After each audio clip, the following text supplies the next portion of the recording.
하나님을 알자, 힘써 알자. 하나님을 아는 지식, 조직 신학, 구원은 구원의 9단계. 오늘은 거룩함, 그래서 성화, 이렇게 제목을 올려드립니다. 저는 어려서부터 호기심이 많은 아이였습니다. 그래서 그런지 이런저런 여러 가지 의문들을 끊임없이 생각해 내곤 있었더랬습니다. 죄로 인하여 죄인으로 타락한 인류에 대해서 의문이 들어 많은 생각을 하였습니다. 그러나 그 의문은 좀처럼 풀리지 않고 저의 뇌리에서 사라지지를 않고 자리를 잡았습니다. 그러던 중 성인이 된 후 어느 날인가 성경을 읽던 중에 이 말씀을 읽게 되었습니다. 이 말씀이 바로 이러합니다. 성경을 알아나니 성경은 능히 너로 하여금 그리스도 예수 안에 있는 믿음으로 말미암아 구원에 이르는 지혜가 있게 합니다. 모든 성경은 하나님의 감동으로 된 것으로 교훈과 책망과 바르게 함과 의로 교육하기에 유익합니다. 이는 하나님의 사람으로 온전하게 하며 모든 선한 일을 행할 능력을 갖추게 하려 합니다. 디모데후서 3장 15절에서 17절의 말씀으로 사도 바울이 제자 디모데에게 한 서신서에서의 말씀입니다. 바로 이 말씀을 근거해서 성경에서 그 의문을 알았습니다. 오늘은 기독교 믿음의 근간이라고 할 수 있는 조직신학에서 가르친 조직신학 구원론으로 구원에 이르는 과정을 정리한 구원의 9단계 중에서 거룩함을 말하는 성화에 관한 진리를 알아봅니다.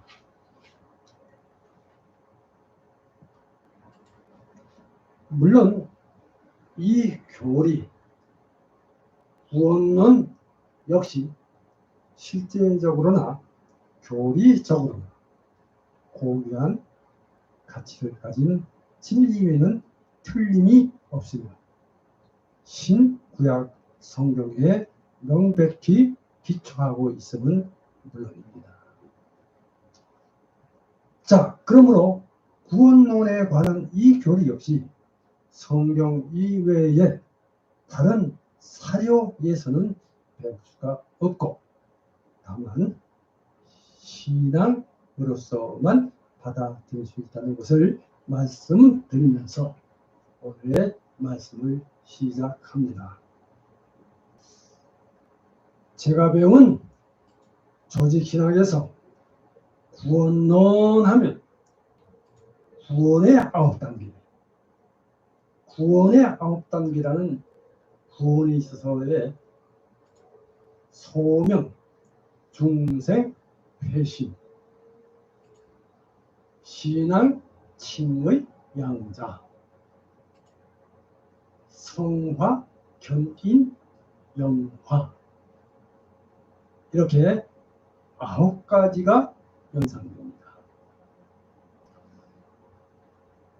자, 과거의 생활에서 돌이키는 회심의 소극적인 요소인 회개와 회심의 적극적인 요소인 하나님께로 향하는 것을 의미하는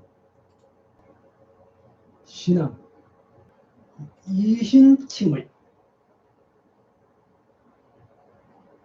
이신칭의로 의롭다 하심으로 우리는 하나님과의 다른 관계를 가지게 되었습니다. 하나님의 자녀, 즉 양자됨의 신분을 알았습니다. 자, 이제 칭의의 교리 다음에는 자연히 성화의 교리가 따르게 되어 있습니다. 자, 칭의의 상태는 당연 하나님에게 헌신된 성화의 생활을 요청하고 있는 것입니다. 거룩하여지지 않고서는 아무도 다시 오시는 예수 그리스도를 맞이할 수가 없습니다. 또 이 거룩함은 하나님을 두려워하는 자만이 얻을 수 있는 성령의 은혜의 산물입니다. 고린도후서 7장 1절 참고하시기 바랍니다. 자, 거룩함의 마지막 영생인 도로 그리스도인들은 모두가 다 반드시 거룩해져야만 하는 것입니다. 로마서 6장 22절 참조하시기 바랍니다.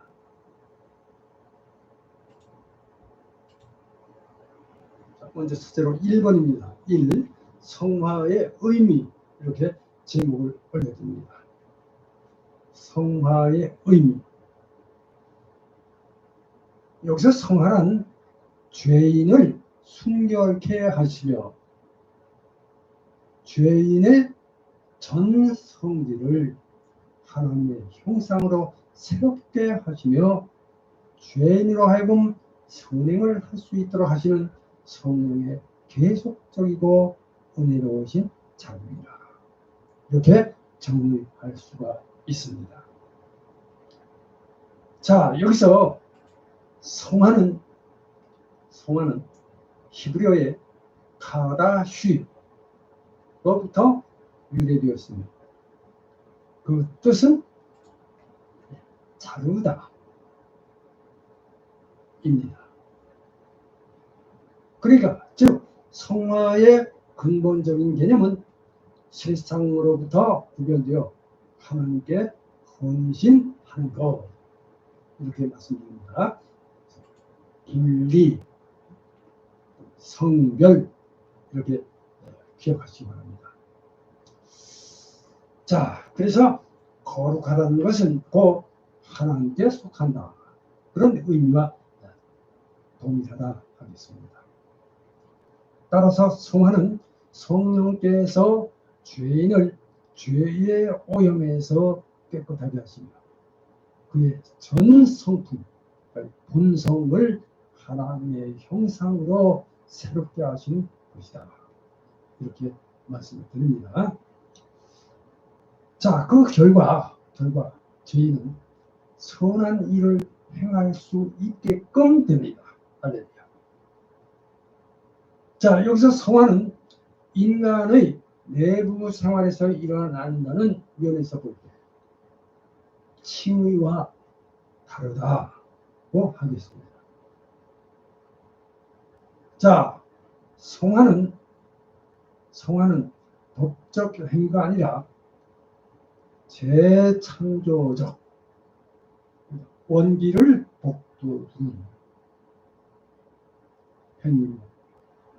대체적으로 장기적 과정입니다. 현세 생활에서는 완전에 도달할 수 없는 것입니다. 따라서 성화는 결정적으로 하나님의 초자연적인 사역이지만 우리 신자는 하나님의 그의 뜻대로 정해주신 수단을 부지런히 사용함으로 해서 성화에서 하나님과 상호 협력할 수 있으며 또 그렇게 해야 합니다. 자, 이에 대해서 고린도후서 7장 1절, 골로새서 3장 5절에서 14절, 베드로전서 1장 22절 참조하시기 바랍니다. 자, 이렇게 성화란 중생에서 이미 주어진 것들로부터 단순히 초래되는 것이 아니라 새 생활의 힘을 북돋으며 증진시키며 견고케 하는 것이다. 이렇게 볼 수 있습니다. 그러니까 곧 거룩하게 하신 이 성화는 신체와 영혼은 물론 지, 정, 의를 포함하는 전 인격이 날마다 하나님의 형상을 닮아가는 것을 의미한다. 이렇게 말씀드립니다. 자, 그리고 성화는 두 부분으로 구성되는데, 자, 그 하나는 인간의 오염과 타락의 점진적 제거이며, 자, 로마서 6장 6절, 갈라디아서 5장 24절 참조하시 바랍니다. 자, 또 다른 하나는 하나님께 헌신하도록 하는 새 생활의 점진적인 발전, 이렇게 말씀드립니다.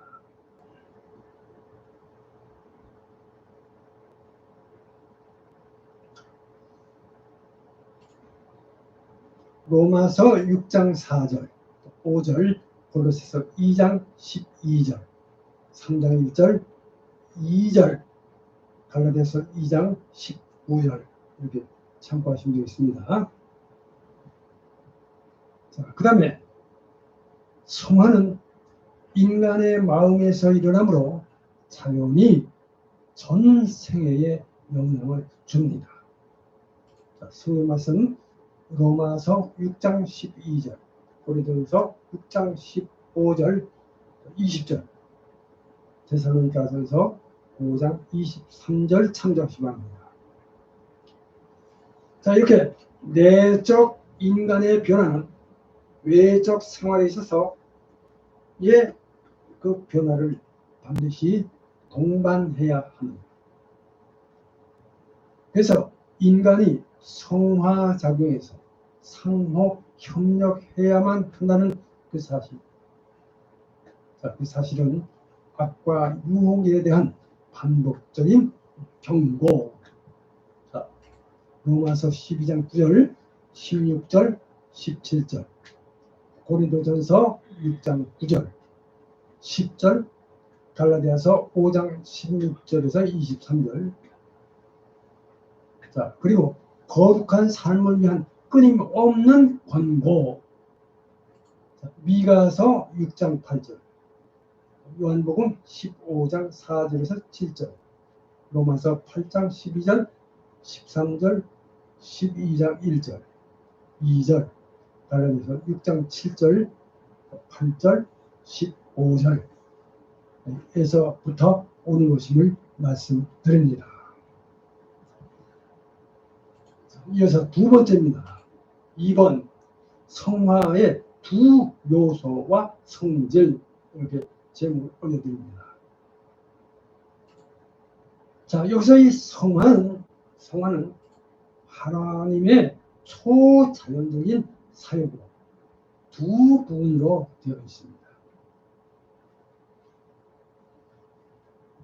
첫째로 1번 옛 사람의 억제, 금욕 또는 굴독, 이렇게 제목을 올립니다. 자, 성화의 소극적인 열은 죄악으로 인한 인간의 오형과 부패가 점진적으로 제어되는 것입니다. 즉, 죄에 대하여는 점점 죽는 것입니다.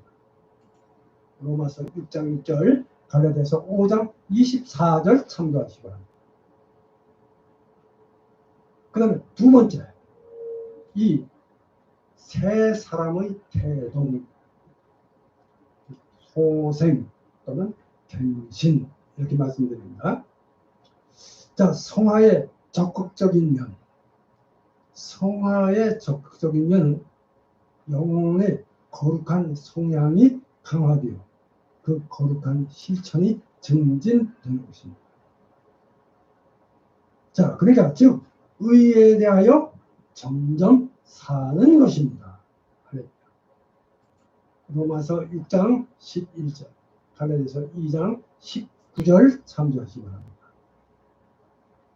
자, 이렇게 성화는 지성, 에레미야서 31장 34절, 요한복음 6장 45절, 의지, 에스겔서 36장 25절에서 27절, 빌립보서 2장 13절, 감정, 갈라디아서 5장 24절.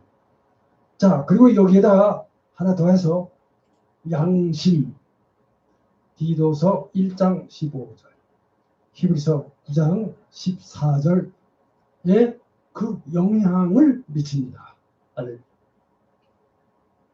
자, 그래서 인간은 이 성화의 사역에 반드시 협력해야 한다. 이거예요. 곧 악마와 유혹에 대하여 싸우는 태도가 요청된다. 그런 것을 말씀드립니다. 자, 그 다음에 이건 3번입니다. 셋, 3, 성화와 선행, 이렇게 말씀드립니다. 성화와 선행. 자, 성화는 자연히 선행의 생활로 인도합니다. 자, 그래서 이러한 선행의 생활은 열매라고 말씀드릴 수 있겠습니다. 자, 선행은 완전한 행위가 아니라 하나님께 대한 사랑의 원리와 하나님께 대한 신앙의 원리에서 솟아나오는 행위. 마태복음 7장 17절, 18절, 21장 33절, 35절, 히브리서 11장 6절 행위며 계시된 하나님의 뜻을 의식적으로 순종함으로써 행해지는 행위, 이렇게 말씀드립니다. 신명기 6장 2절, 사무엘상 15장 22절, 야고보서 2장 8절. 그 다음에 하나님의 영광을 그 궁극적인 목적으로 삼는 행위다. 고린도전서 10장 31절, 고린도서 3장 17절, 23절 참고하시기 바랍니다. 자, 그런데 이와 같은 선행은 하나님의 성령에 의해 중생된 자들만이 행할 수 있다. 네, 하겠습니다. 자, 그러나 그렇다고 해서 꼭 이 말이 비중생된 자는 어떠한 선도 행할 수 없는 것을 의미하는 것은 아니다. 이것도 말씀드립니다. 자, 참고 열왕기 하 10장 29절, 30절, 12장 2절, 14장 3절, 누가복음 6장 33절, 로마서 2장 14절 참고하시기 바랍니다. 자, 그러니까 비중생된 자라도 하나님의 일반 은총을 따라 외적으로 율법에 맞는 행위를 할 수 있으며 물론 훌륭한 목적에 기여할 수 있겠습니다. 자, 그러나 그들의 행위는 언제나 근본적으로 불완전한 것이요.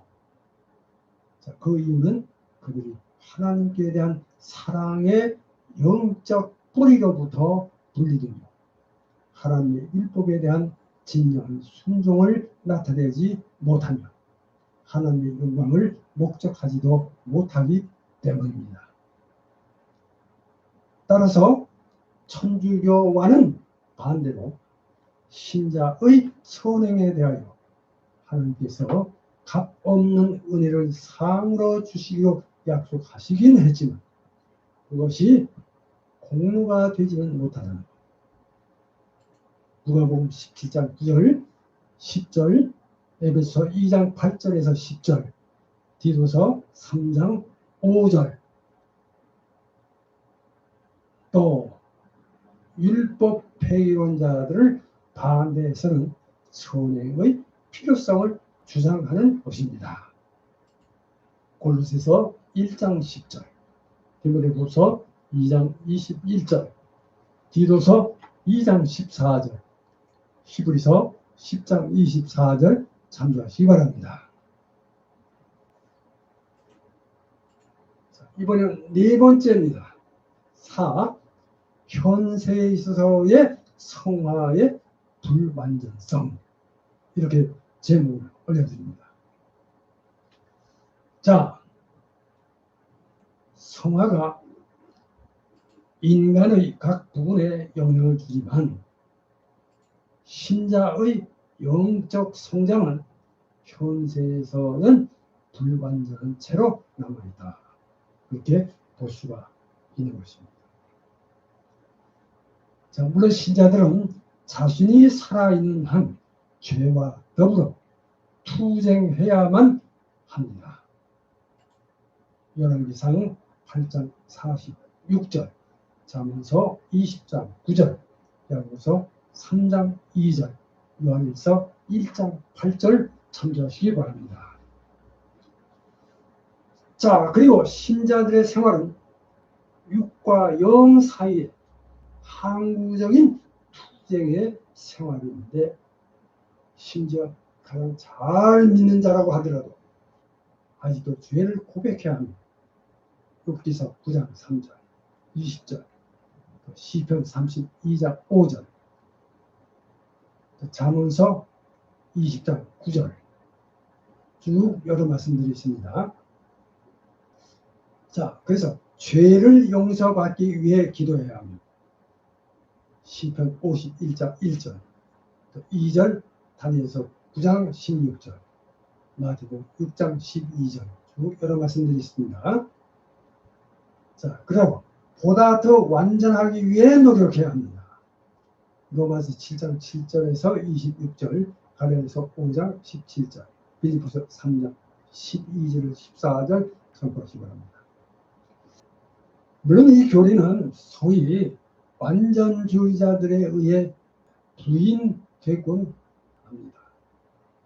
그런데 이들은 인간이 현세에서 완전에 도달할 수 있다고 주장하기 때문에, 또 이들은 성경이 성도들에게 완전하게 되기를 명령하며 마태복음 5장 48절, 베드로전서 1장 16절, 야고보서 1장 4절을, 그리고 어떤 사람을 또 완전하다고 말합니다. 창세기 6장 9절, 욥기서 1장 8절, 열왕기상 15장 14절, 빌립보서 3장 15절. 그 다음에 하나님께서는 한 자는 죄를 짓지 않는다. 요한일서 3장 6절, 8절, 9절, 5장 18절. 여기에 근거해서 이런 견해를 주장하기도 합니다. 그러나 우리가 완전하기 위해 노력해야 한다는 것은 인간이 이미 완전하다는 것이 아니며, 완전이란 말이 죄에서의 자유를 의미하는 것도 아니라는 것입니다. 자, 그래서 노아와 욥의 경우 완전한 자라고는 불렀습니다. 성경은 그렇다고 해서 그들이 죄가 없지는 않다는 것을 밝히고 있습니다. 자, 그리고 또 요한은 분명히 새 사람은 죄를 짓지 않는다는 사실과 신자는 죄 가운데 살지 않는다는 사실을 기록하였으나, 그 요한 자신이 만일 우리가 죄 없다 하면 스스로 속이고 또 진리가 우리 속에 있지 아니하다고 했습니다. 요한일서 1장 8절 참조하시기 바랍니다. 자, 이어서 5번째, 5. 성화의 목표와 완성. 이렇게 제목을 올려드립니다. 성화의 목표와 완성. 자, 여기서